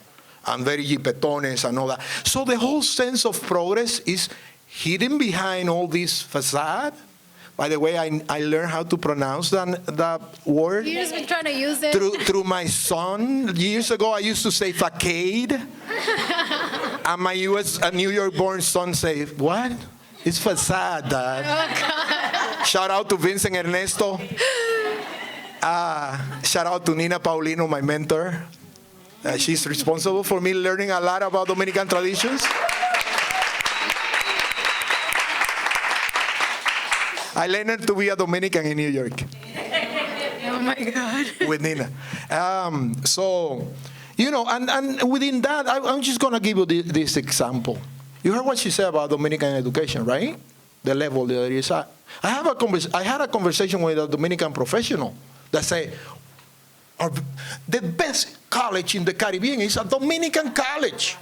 I'm like, what? And I thought he was talking about La UAS, my alma mater. By the way, the first in the Americas. We are the first in everything, guys. That island, the first everything, the first kill, the first rape. No, maybe not, because they came from Cuba and the Bahamas, but all the organizational things started there. The first church, the whole thing. So he said, I'm just going to finalize. He said, no, we do have the best higher education. I'm like, what? Really, La UAS? No. What are you talking about? We have the most expensive college in the Caribbean. What's the name of it? Universidad Iberoamericana en la capital. Sí. So that's how I'm sorry, I'm Dominican. So that's how we judge.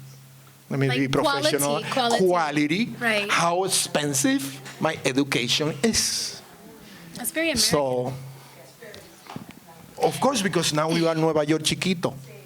Well, that's what Leonel Fernandez, that's what he wanted, right? He wanted DR to be like the U.S. And the thing is that we are moving towards middle-income country status. There was a report that came out very recently, actually, that the DR is on track to become middle-income country status. And I'm like, middle-income where? Exactly. ¿Dónde? Like, please help me figure that out. Because what I'm seeing is not middle income status. What I'm seeing is that Dominicans from the barrios are going to Colombia, overstaying their travel visas, and then crossing the Darien Strait to go through the U.S.-Mexico border, like other black migrants, to arrive in the U.S. Mm-hmm. That's what I'm seeing, right? Yeah. The level of poverty and disenfranchisement that's occurring, and inequality. Right? Because there's a lot of money that moves through the Dominican Republic, from tourism, communications, money that's moving through finance, right? There are all these industries that have been... Narcotráfico. También, bueno, no se puede olvidar esa. Esa es la primera. The DR is a narco state. Let's be real. Let's be for real. The DR is a narco state. But then, the legal things are real estate, finance, and communications. And they're headquartered in Santo Domingo. And so when you go to Santo Domingo, you go to any of these places and you see those big shiny buildings, just know that that's buildings, that's real estate where money's being parked. Just like money's being parked in Billionaire Row, or whatever we call it, down over here, right? And so these, we're talking about the same elite systems operating in that tiny island in a kind of microscope, the privatization, right? The theft of land, the displacement of rural people for mining, which is specifically what I study, right? We're talking about the same imperialist capitalist systems operating, but on a small scale that is very hard to see when people see beaches and waterfalls, and that's the sort of there is no nuanced political education about the art. Yeah. And I just wanted to add, Punta Cana is not the Dominican Republic. No. The east of the island is a new country. So I'm so happy I have never visited. The farther I went, it was Higüey back in the 80s, because, La Virgen de la Altagracia and all that. And yeah, that's it for me. I'm not going there. I'm not going to go to a place. I already seen, like traffic signs in English here, so why bother going down there to see it? So again, underline, Punta Cana is not the Dominican Republic.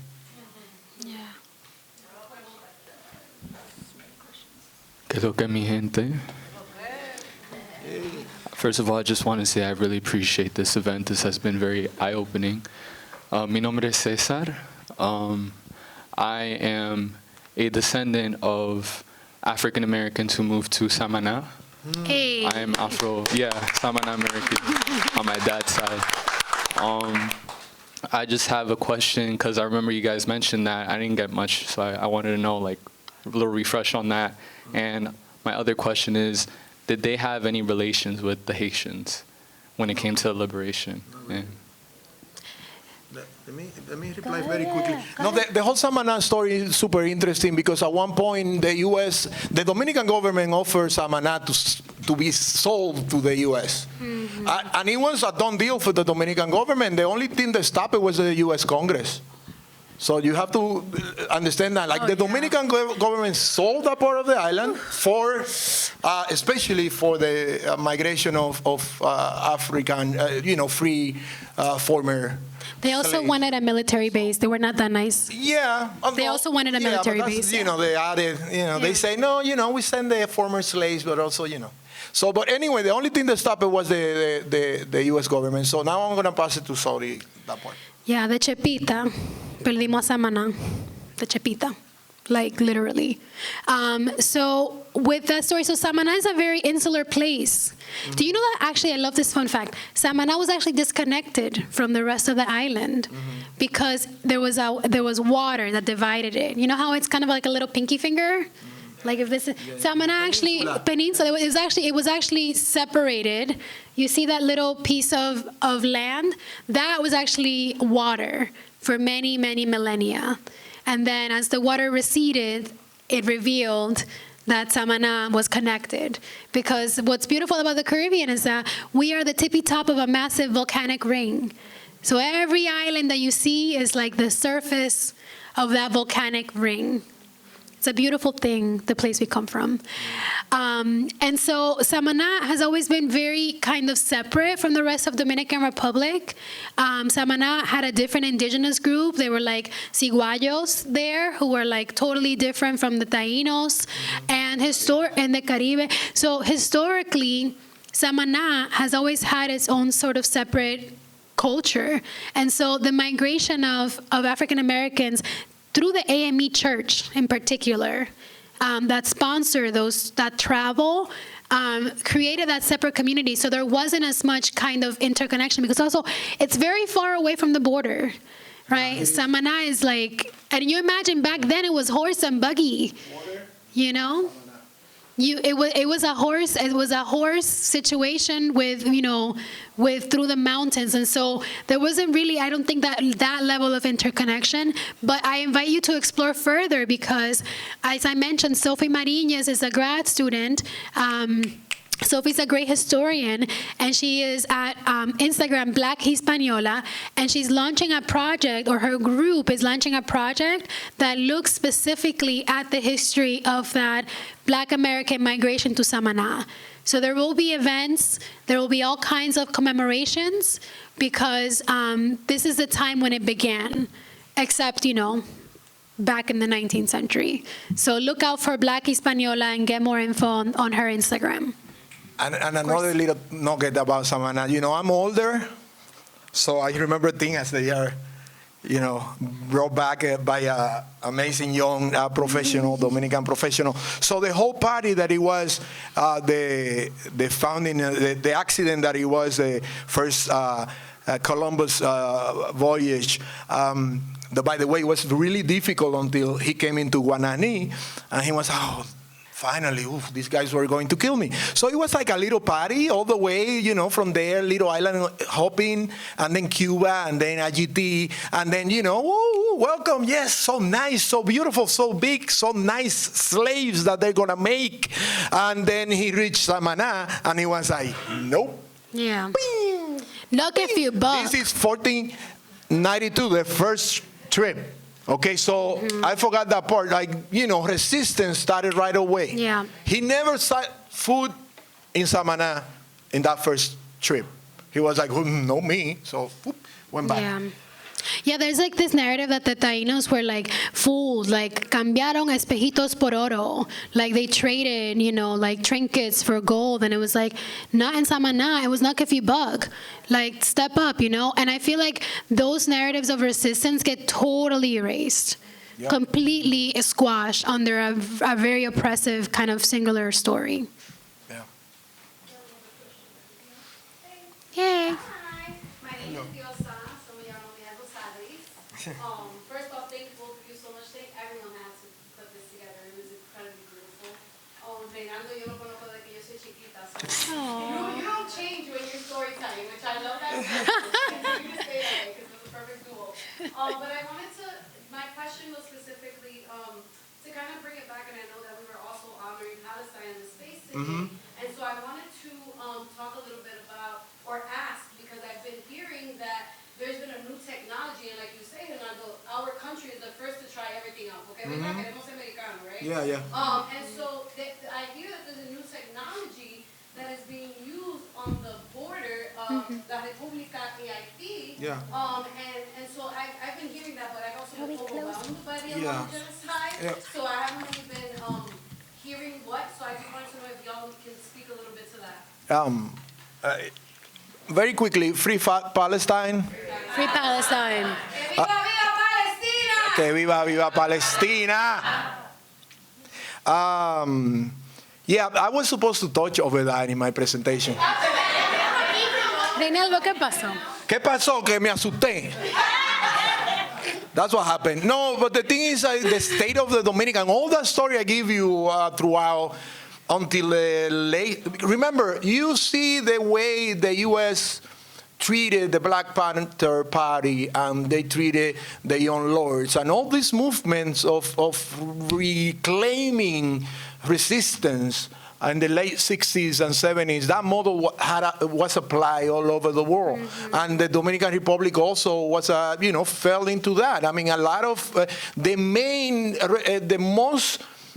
the flagship town for new money in the DR became my hometown, San Francisco de Macorís. The 1965 revolt that ended up with the invasion became a focal war in Santo Domingo City. There was 2 towns that rebelled aside of Santo Domingo City, and that was one of the mistakes looking back. Because living the moment is another thing. And that goes to leftists. We love to try to explain what happened. You got to live the moment. So we can study it, but then let's not take the route of, that was a mistake. 42,000? And a freaking carrier. So the only 2 towns were San Francisco de Macorís, who assaulted the main army cuartel, and Tenares, a tiny little town near San Francisco. They had a police station with 2 policemen. So they took it over. So anyway, so all that resistance, slowly but surely, at the top level, the thinkers, it's true, they stopped being killed after 78, with the exception of a few times, like Narciso Gonzalez, who got disappeared in 1994 by the man that I don't want to name again, in the middle of an electoral crisis. But at the lower level, of organization, there's a combination of the state of education today and the state of, I come from a country that those who have money talk about what they do with their money, and those who don't have any money talk about what they're going to do with the money when they have it. So it's capitalism, like right in your face. People only worry about the money. That wasn't the way before 95 when I migrated here. That's the result of the PLD governments. They made sure that a third world, I don't like to say that word, but anyway, a tiny country like the Dominican Republic, the hustle is as bad, as fast, and as to make a living as the one we have here. To make the little pesos. So people don't have the time to think about solidarity, about how to organize. And then the leftists, man. That's another story I don't want to even. The leftists, they like parasites got like embedded into the National College, the WAS, and that's their goal. And I'm not talking about the ones that left the struggle to join the electoral system. That's fakery. Because it's a switching of elites. Listen, there's not a single Dominican government that have the whole narrative of that word too. The whole thing with Haitian migrants. No one. Because every time that la papa tan caliente, things get heated, that's the scapegoat, the Haitians. So this Mr. Leonel Fernandez pulled out of his ass a metro for Santo Domingo City in 2004. He didn't mention that. And that's why you have today a big Santo Domingo City with like 5 million people living there. It's more than half of the population lives in the Great Santo Domingo area. It's like, what? So this guy, Mr. Abinader, pulled out of his ass a fence for the Dominican border with Haiti. So speaking of technology, that's the first technology which I don't think is very advanced. Old style fence in the border, and they building it. So I haven't heard anything about that. But regarding organization, regarding trying to fight back and put together ideas and create solidarity, not only within our struggles in the island and our sister nation in Haiti, but international struggle. Like there's no conversation. The hub of resistance was La UAS. There's no happening. And I know this firsthand. My brother is a professor there. He didn't tell me anything, by the way. I found about that by myself. So, it's a very difficult situation right now. So I will say that regarding the Palestine DR Haiti connection, the fence is supposed to be a smart fence, right? So I know that doesn't make a lot of sense, but it's supposed to have like sensor technology and things like that. And so the same kind. Sorry. They learned it, like we were learning it from, of course, from Israel and from like the United States was funding that, and that's why I made the connection with like they're always trying it in the Caribbean. Yeah. They're like getting it. They're like, oh, let's put it in this country that we're not really paying attention, but in reality, like us that are. Yeah. The connection of like, no, you're trying this out so you can continue a genocide. Right. That we're all now have our eyes on, but we're not paying attention to the genocide that's still happening across internationally. Right. Yeah. So the fence. I also know that another connection is that we know the IDF trains NYPD, and NYPD trains Dominican anti-riot. The Dominican police. If you do a study 30 years ago when I was born to how it is now, the Dominican police force has become extremely violent, militarized, violent, and that is a result of there is a literal consulting agreement between like Rolf Giuliani and his company and police in the Dominican Republic, to bring what was happening in New York City when he was in power here, the kind of policing. So there are these connections that are there. And I think that the way Haiti is treated is very similar to the way Palestine is treated. Right, Cuba, Palestine, Haiti, like, Like the elite and the rest of the world that are not trying to be about the bullshit. yeah.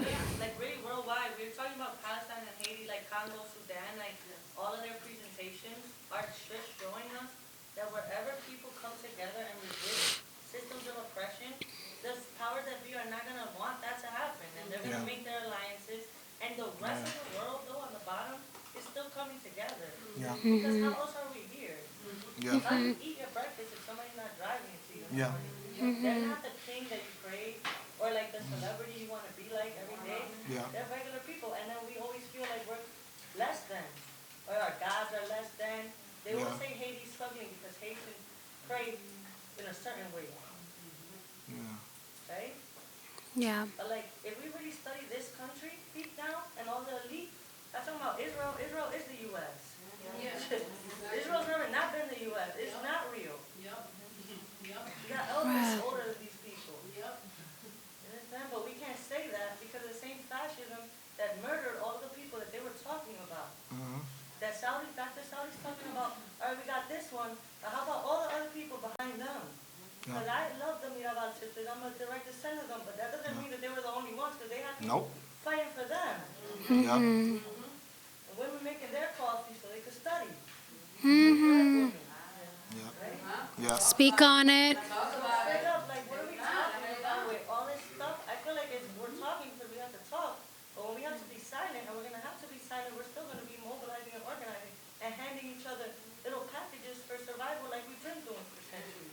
Yeah. Because these people are pushing new technology, fences, all this shit. We can't even speak without them knowing everything we say. Exactly. And also, I just wanted to add, like, elites, the Dominican government headed by a Lebanese descendant. The National Book Fair was dedicated to the State of Israel last year. So, the elites, they found their way. The only thing truly free is capital. And, everybody else is 99% of the population is just that. By the way, thank you for coming, everyone. Yeah.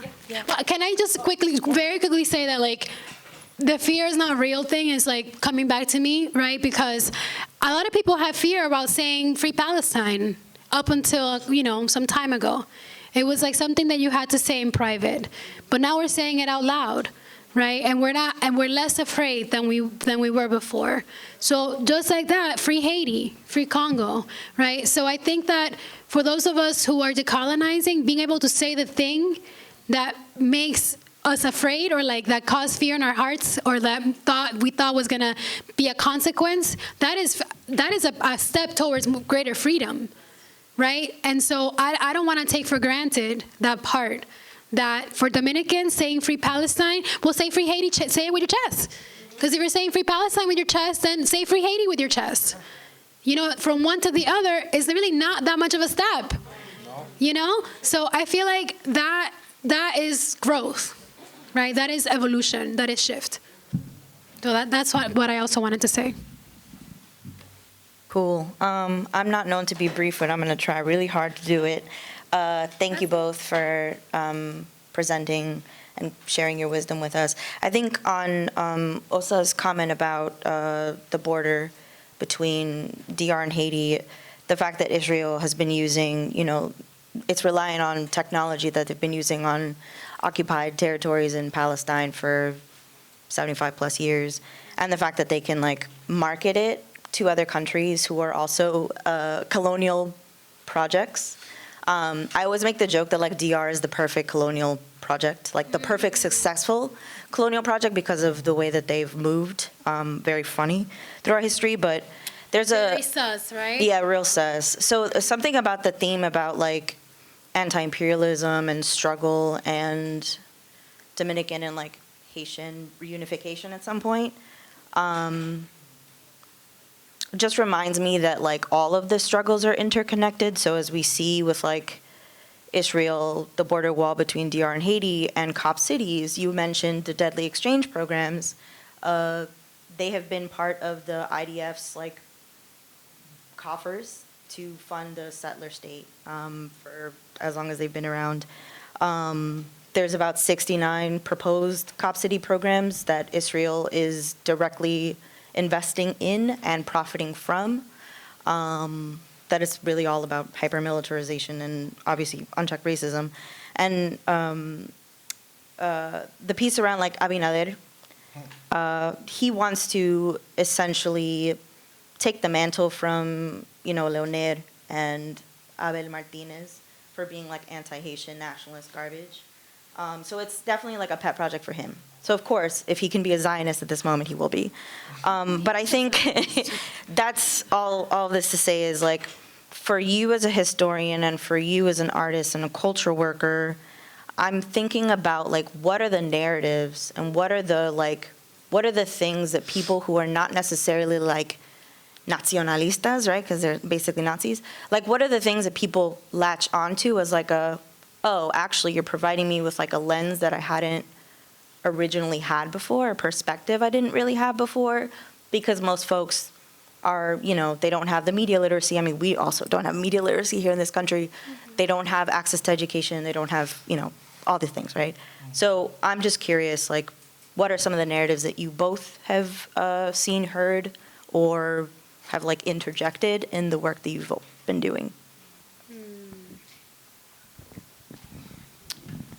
In the relationship between Haiti and the DR, I mean, it's really difficult. I remember I work with very young people here in New York City, recent migrants. And also I grew up in the DR and I was educated on the system, and I learned, the Haitian joke, Y-O-K-E. We liberated ourselves from that. But we never ever, at least in my hometown and that area of the Cibao Central, we never ever called down anyone Haitiano. Mira maldito Haitiano. We never ever, 70s, 80s, I never heard that. Now it's very common. Any kid coming from the DR at any level, especially, let's say middle school level, and I have to stop them in the tracks and try to say, well, listen, if anything, that's something that relates to the name of the original name of the island. And if anything, you should be proud if you call it Haitian, because that means you proceed or are related to the first republic, free republic of this continent, and the first republic created by slaves. That's the thing I told them. And at the same time, they dare to do that, and they pay, and they still paying for that defiant today. Do the math. You created your country in 1804. We are in 2024. They still paying for daring to create their own nation. So that's my experience here, what I didn't know. Also, I'm from a bubble. Leftist bubble. And then in the DR, I just finished a mural for the first, after 60, echoing Kyla, and I mentioned the Mirabal sisters, where of course there's thousands of Dominicans that suffer the oppression, not only by being killed or persecuted or exiled of the Trujillo dictatorship. For instance, more immediately, I just came back from the DR in October. I went briefly to contribute a mural dedicated 64 years later to Rufino de la Cruz. Rufino de la Cruz was the driver of the Mirabal sisters. So it took 64 years for this man to be recognized. So I'm there, I'm painting the mural, And of course, the Dominican government, because this was created, it was a convite of the 21st century. Convite is a tradition of Dominican peasants that a community will come together to build anything that people will need. Let's say, oh, you need a new enrama, oh, you need a new latrine, and people will come together and do it in a weekend. That was called convite. By the way, shout out to Convite, a musical project from the 1970s. Look it out on YouTube, online, wherever, their music. The first group that did research on Dominican traditional music and diffusion, Convite, with a V. So I'm doing the mural, blah, blah, blah. And of course, this Convite came together and put it's a beautiful bust. By the way, there's these aesthetics with the Leonelistas sculptures. It's called muñecuaria because they freaking look like cheap dolls. Nothing against the aesthetic, but when you want to play tribute to a big Tingo or Sixto Minier, that is the only palero that has a freaking statue in Villamella, it's a freaking muñeco because they hire anyone that they can give little pesos and take the half of it. That's how, and again, I'm not against any artist. You should make a living. I'm just saying, like if you want to play tribute, at least, I don't know, I'm heading into a conundrum with aesthetics. So anyway, but the bust is beautiful, and I guess, I hope my mural is 10% near that.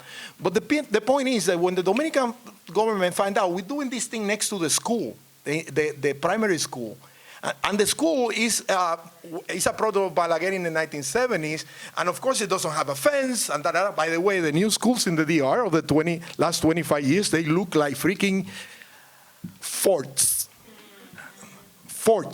like barbed wire and everything around it.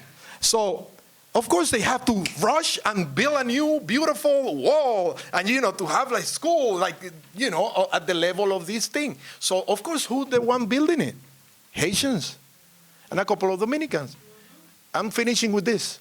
So at one point I'm having my lunch and I want to share some chicken and some yuca that I left because I need to finish this thing. And I'm saying, I know the Haitians, I was like, you want something? No. And then I finally reach a Dominican who works with these guys all the time. And that's solidarity, and they arm to arm. Maybe they make more money, but arm to arm. And he goes, oh, that's pollo, I want it. So he has the chicken, and then he goes, when I pass it to him and I leave, all this solidarity went out the window when he said, these people are animals, they don't know what chicken is. Of course, he's an illiterate Dominican. And of course, we got to understand miseducation, and I'm trying to justify this action, and I just turn over and say, mister, not like that, dude. Come on. They humans like you. Maybe they were just shy. And the man went like, oh, but So anyway, this is the type of interaction. I like to touch over the things that I, experience directly. And to finalize, I know that we're running out of time, but I never take the position of doing this for 50, or whatever amount of years I've been doing it. I joke that I shouldn't say this, but I joke that I'll never be robbed in the DR. People don't believe that I live here because of the way I dress and walk around there. They don't believe it. And it's fine, because that's the way I carry myself here. So the thing is that I have experienced a lot of that. Stuff that when I was in your age, probably in my 20s and late teens, I never, at least in my area in the Cibao, who by the way is very racist, especially Santiago. So, against Haitians. I think that I've spoken a lot over the past few hours, so I don't want to say much more. But there are a lot of great projects happening in the DR, right? I feel that, a lot of times we don't have that visibility because it's in Spanish, because these groups don't have funding, because they fly under the radar of like the broader sort of Black Lives Matter movement or even the regional movement. But there are Black Dominican feminists doing amazing work. Like I can name Ruth Pion and Alicia Mendez of Afro Historia RD, who do history tours of the colonial zone where there's no markings showing the first place that enslaved Black people landed in the Americas. Nothing. You would pass by, you would not even know that it's there. And I just did a tour with them in January. If you go to Bonao, there is a project called Aquelarre, and these groups are on Instagram, so you can follow them. Aquelarre is doing great work around rural feminisms, rural Black feminism specifically, and teaching around sexuality, gender, education, pollution, because they're located trapped between multiple mining corporations. Yeah. So there are projects.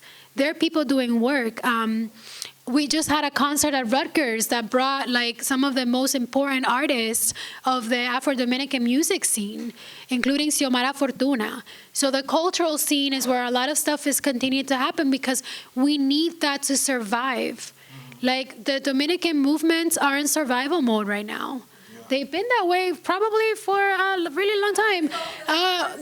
Like we've been on survival mode forever, right? Like that Dominican Spring moment, is percolating, but like the groups exist.